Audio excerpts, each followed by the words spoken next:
La question de savoir si Jésus est Dieu ou non est l'une des grandes divergences théologiques dans le christianisme.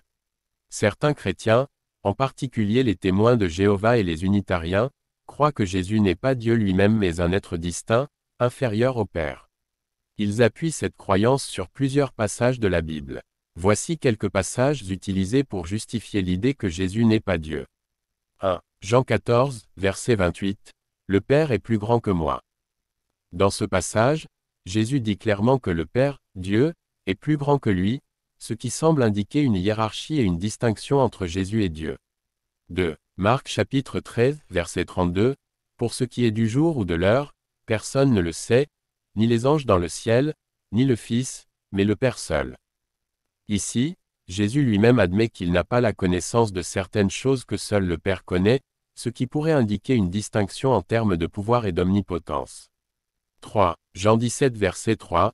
Or, la vie éternelle, c'est qu'ils te connaissent, toi, le seul vrai Dieu, et celui que tu as envoyé, Jésus-Christ.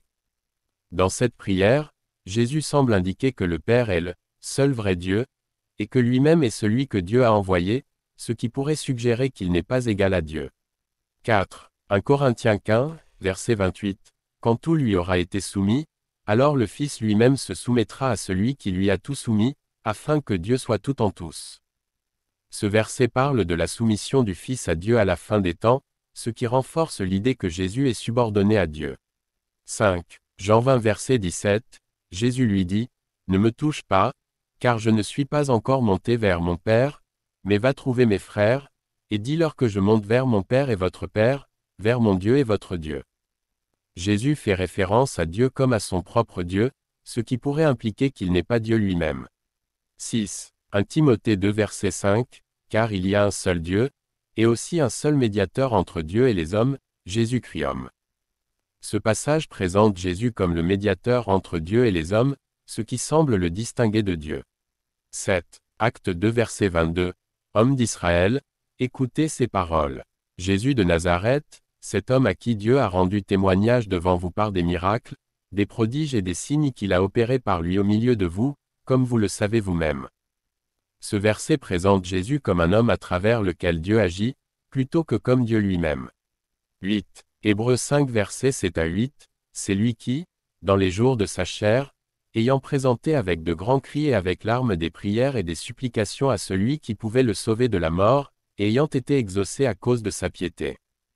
Ce passage montre que Jésus priait Dieu pour être sauvé de la mort, ce qui indiquerait que Jésus n'est pas Dieu, puisqu'il implore l'aide de Dieu. 9. Matthieu 27 verset 46, et vers la 9e heure, Jésus s'écria d'une voix forte, « Élie, Élie, lama sabachthani » c'est-à-dire, « Mon Dieu, pourquoi m'as-tu abandonné ?» Jésus s'adresse à Dieu en tant que son Dieu, ce qui semble indiquer une séparation entre lui et Dieu. 10. Apocalypse 3 versets 1 à 2, celui qui vaincra, je ferai de lui une colonne dans le temple de mon Dieu, et il n'en sortira plus, j'écrirai sur lui le nom de mon Dieu, le nom de la ville de mon Dieu, la nouvelle Jérusalem, qui descend du ciel d'auprès de mon Dieu, et mon nom nouveau. Jésus parle à plusieurs reprises de « mon Dieu », ce qui montre une distinction entre lui-même et Dieu. Ces passages sont souvent utilisés par ceux qui croient que Jésus est distinct de Dieu, car ils semblent montrer qu'il y a une distinction claire entre Jésus et le Père. Cependant, il est important de noter que d'autres chrétiens, notamment les trinitaires, interprètent ces passages différemment et utilisent d'autres versets pour soutenir l'idée que Jésus est Dieu incarné, faisant partie de la Trinité, Père, Fils, Saint-Esprit.